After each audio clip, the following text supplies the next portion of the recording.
자, 여러분, 와인 소믈리에 2주차 두 번째 시간입니다. 앞 시간에 그 2차 오리엔테이션에서 들었던 내용 중에 조금 수정할게. 그 시간에 이제 그 크루즈 경영론 관련된 내용으로 2차 오리엔테이션 내용을 올렸는데 크게 와인 수업하고 크게 뭐 차이는 없습니다. 그 차이 몇 가지 차이 나는 점 있어가지고 추가로 설명하고 그러고 나서 진도 나갈게요. 거기 보면 이제 그 제가 여러분들 첫 주 수업 듣고 댓글에 그 토론에 댓글 좀 달아달라고 했는데 아직 그 수업 시간이 아직 덜 돼서 그런지 많은 학생들이 많이 안 올렸더라고요. 그래서 일부 학생 올린 거 대충 보니까 빨리 핑크 와인을 먹고 싶다. 뭐 그런 그 댓글도 있었고 어쨌든 오프라인 때 빨리 강의실에서 봤으면 좋겠다 이런 댓글도 있었습니다. 어쨌든 그 1주, 2주 수업 다 듣고 그 토론 주제에 간단하게라도 내용을 좀 올려주시길 바랍니다. 그리고 그 발표 주제는 이제 크루즈 수업은 일반 관광지로 이제 한정돼 있는데 우리가 만약에 그 발표 수업을 하면 어떻게 해야 되느냐 하면은 주제를 크루즈하고는 다르게 우리는 우리 커리큘럼에 맞게 전국에 있는 바, 그러니까 술집이죠. 와인 바든 칵테일 바든 일반 선술집이든 술집을 여러분들이 직접 가서 거기서 조원들끼리 가서 마시고 어떤 술을 마셨고 안주는 뭐고 인테리어는 어떻고 그 술집 분위기 서비스 태도 가격 맛 전체적으로 사진을 찍어오고 동영상 찍어오고 그래서 발표하는 겁니다.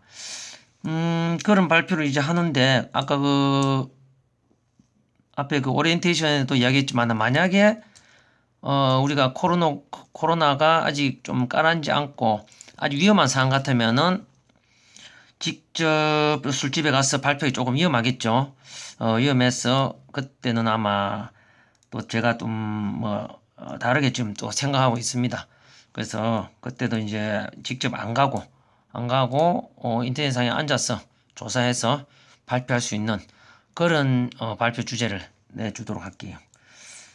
일단은 우리 오프라인 수업 때 그때 다시 또 정리를 하고 그 다음에 하여튼 수업은 이제 제가 먼저 1시간 정도 하고 잠깐 쉬었다가 여러분들이 하루에 2팀 발표합니다. 2팀 발표하고 마치는 걸로 그렇게 하고 그 다음 교재는 아직 그 지금 설명해봤자 지금 어차피 교재로 수업할 수 없으니까 제가 PPT상에 이거 보고 나중에 오프라인 때 그때 이제 교재를 안내해 줄게요. 그러면 군내서점 가서 교재를 사면 됩니다. 자, 이제 본격적으로 저번 주에 이어서 와인 제조법 설명할게요. 저번 주에 뭐 레드 와인 저 제조법 다 설명했죠.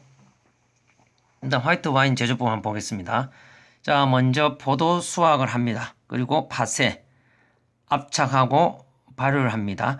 자, 여기서 이제 특징적인 게 발효할 때 껍질과 씨를 완전히 제거해야 됩니다. 저번 주에 이야기했듯이 레드와인은 껍질하고 씨를 같이 발효하기 때문에 탄닌 성분이 나지고 떨떠름한 맛을 느낄 수 있는데 여기서 완전히 껍질과 씨를 제거해야만 색깔도 그대로 약간 옐로 색깔이 그대로 남아있고 탄닌 성분이 완전히 없어지죠. 그리고 앙금을 걸러내어서 분리하고 숙성, 혼합, 여과, 병입, 병에서 또 숙성을 시키는 이런 과정을 거치니까 이 그 저 순서를 좀 외워 놓으셔야겠습니다. 시험에 전에도 기출 문제도 한번 낸 적도 있었고 낼지는 안 낼지 모르겠지만은 이 순서를 레드 와인하고 스파클링 와인, 뭐 핑크 와인 제조법하고 다 같이 좀 머리가 아프더라도 저번에 이야기했듯이 이제 머리가 좀 아파도 뇌세포가 많이 생기니까네 좋은 거니까 좀 외워 놓으시고 자 다음 스파클링 와인 제조법 자 포도 수확을 하고 파쇄 여기까지 똑같습니다. 다음 압착 그 다음에 1차 발효합니다. 그 뒤에 놓는 이제 용어는 프랑스 말이니까 알 필요 없고 1차 발효 그 다음에 혼합해서 병입 그 다음에 또 2차 발효를 합니다. 예. 요 스파클링 와인은 좀 복잡합니다. 2차 발효를 하고 그 다음에 숙성해서 병 돌리기. 왜냐하면 병을 돌리면 그 찌꺼기가 병 목적으로 몰립니다. 그래서 앙금을 제거하고 와인을 보충해서 만듭니다. 이런 과정으로 스파클링 와인을 제조하고 있습니다. 자, 이제 이제 오크와 코르크 보겠습니다. 자, 어쨌든 지금 설명하고 있는 내용은 전체적으로 책에 다 있는 겁니다. 그래서 나중에 교재 사면은 이 내용이 그대로 있으니까 뭐 필기를 꼭 할 필요는 없습니다. 자, 오크. 자, 재질은 일반적으로 참나무입니다. 예. 오크통 알죠? 그 와인을 통 안에다가, 나무 안에다가 숙성하는 걸 말하는데, 그래서 와인을 이제 나무에서 오랫동안 숙성하는 과정에서 그 약간 나무 냄새가 나고, 색깔도 조금 변해지고, 그래서 이 참나무가 굉장히 좀 특이한 나무입니다. 밑에 나중에 설명이 나오겠지만은 굉장히 탄력성이 있고 그 다음에 숨을 쉬고 나무가 탄력성이 있고 숨을 쉬는 그런 특이한 나무입니다. 그게 바로 참나무입니다. 그리고 오크통은 보통 이제 그 오크통 하나에 가득 채워서 숙성을 하면은 와인 있죠? 와인이 그 보통 750ml잖아요. 그래서 225리터, 즉 300병. 예, 오크통 한 통에 와인이 300병이 만들어지는 겁니다. 어마어마하죠, 크기가. 자, 그 다음 참나무는 재질이 단단하여 선박용으로 많이 활용되었고 탄성 탄력성이란 말입니다. 이렇게 들어갔다 나왔다 나무가 부러지지 않고 눌리면 들어갔다 나왔다 하는 탄력성, 유연성, 그리고 낮은 열 전도율. 열 전도율이 높으면 와인이 상할 수가 있으니까 낮은 열 전도율. 그 다음에 방수성, 물이 안 들어간다는 얘기죠. 지니고 있으며 또한 와인이 숙성하기 위해 필요한 산소 공급을 지속적으로 가능하게 하는 것이 장점이다. 이 참나무가 숨을 쉰다는 얘기입니다. 그 다음에 오크통을 만드는 과정과 기술은 예술이라 불리어도 손색이 없을 만큼 대단한 경지의 전문성을 필요로 한다. 수천 년 전 포도주를 배에 싣고 옮기기 위해 만들어졌던 오크통이지만 기술의 발전에도 불구하고 현재까지 오크통 제작 과정은 수천 년 전과 거의 변함이 없다. 오크통 만드는 기술 과정이 상당히 복잡하고 섬세한 과정입니다. 그 다음에 코르크. 자, 이 코르크도 보통 나무도 있고 뭐 플라스틱도 있는데 이 코르크 나무의 재질도 오크통하고 똑같습니다. 오크하고 똑같이 참나무입니다. 탄력성이 있기 때문에 숨도 쉬고. 자, 와인에 있어 코르크는 중요한 역할을 하는데 와인이 병 밖으로 새어 나가지 못하게 하며 외부 공기가 병입되어 와인이 산화하는 것을 막는다. 그 다음 코르크의 수명은 약 30년 정도로 알려져 있다. 짧은 코르크는 일반적으로 숙성이 길지 않는 와인에 사용한다. 긴 코르크는 특히 장기 숙성의 고급 와인에 비교적 긴 코르크를 사용하고 보통 25년에 한 번씩 코르크를 교환해준다. 그래서 이제 앞 시간에 그 시험 문제 유형에 대한 그 오리엔테이션에서 팩트 체크 객관식 문제 나온 데 있죠. 예를 들어 뭐 이런 식으로 내면 맞춰야 됩니다. 짧은 코르크는 숙성이 긴 와인에 사용한다. 이러면 X라는 걸 틀린 걸 고를 수 있어야 됩니다. 이런 식으로 알아놓으시고. 자, 다음.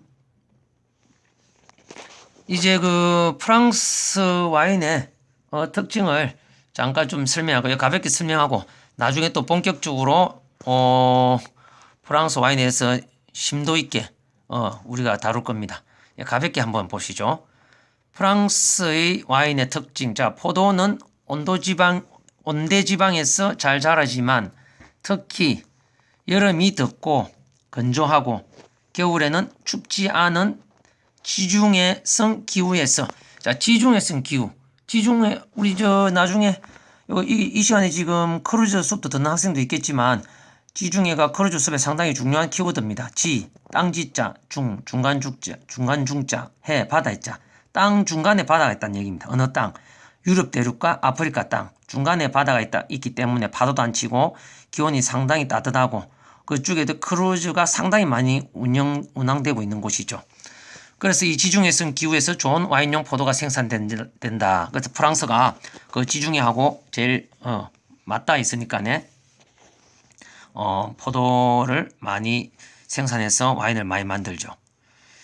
자, 프랑스 와인이 세계적으로 제일 유명한 이유 중 하나는 오래전부터 품질 관리를 위한 체계를 세웠기 때문이다. 그래서 엄격하게 와인의 등급을 매겨가지고 체계를 잘 잡아놨습니다. 그래서 와인이 세계적으로 유명하고 인정받고 있는 그런 상황이죠. 자, 두 번째 이제 독일 한번 보겠습니다.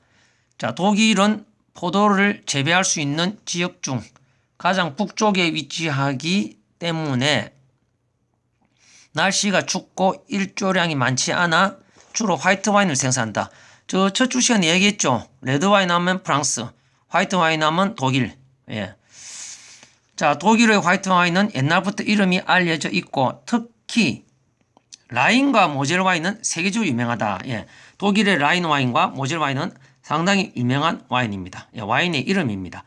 그리고 이 라인 그 지역에서 라인 근처에서 라인 지역에서 나는 와인을 이제 그게 라인 지역에서 나는 포도 품종을 가지고 만든 와인이죠. 그리고 모젤도 모젤 지역에서 나는 와인 품종을 가지고 만든 와인인데 이게 다 강이 있습니다. 라인 강이 있고 모젤 강이 있고. 예, 우리 저 한강의 기적처럼 독일의 라인 강의 기적이라는 거 들어봤죠. 그래서 라인 강과 모젤 강 근처에 있는 이 와인은 세계적으로 유명한 화이트 와인이다. 알아놓으시고. 그 다음에 독일의 화이트 와인은 알코올 함량이 비교적 낮은 편이며 신선하고 균형 잡힌 맛으로 값도 비싸지 않아 가장 마시기 좋은 와인이다. 그래서 저번 시간에 설명한 대로 대형마트 가서 와인 코너에 가보면은 각국의 와인이 있습니다. 거기에 독일산 화이트 와인 가격도 별로 안 비쌉니다. 우리도 이제 우리 수업 시간에 혼또 오리지널 독일산 화이트 와인을 마셔볼 기회를 가지도록 할게요.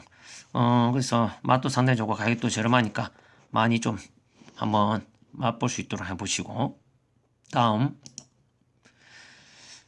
자, 라벨. 자, 라벨 한번 봅시다. 병의 정면 중앙에 부착되어 있는 와인 라벨은 사람의 명함이나 이력서와 같은 역할을 하여 이를 통해 와인의 여러 정보를 마셔보기 전에 이미 파악할 수 있다.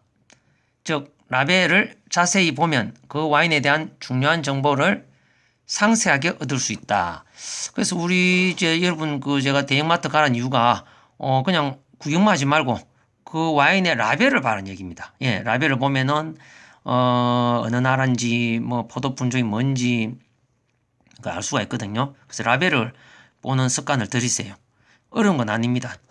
자, 일반적으로 라벨에는 이게 다 있습니다. 생산 국가 어느 나라인지 그 나라 중에서도 어느 지역인지 프랑스 같으면 보르도라고 적혀도 있고 그다음 등급은 이게 나라마다 굉장히 복잡하고 다양해서 등급까지는 우리가 알 필요는 없습니다. 등급까지 알려면 정말 전문 소믈리에가 되기 위해서는 등급을 알아야지 우리는 지금 그 정도까지는 아니니까 등급까지는 신경 안 써도 되고 그 다음에 사용 포도 품종 예, 저번에 우리 뭐 까베르네 쇼비뇽이라든가 리슬링이라든가 포도 품종 다 알아보고 용량은 이야기했죠. 거의 99%가 750ml입니다.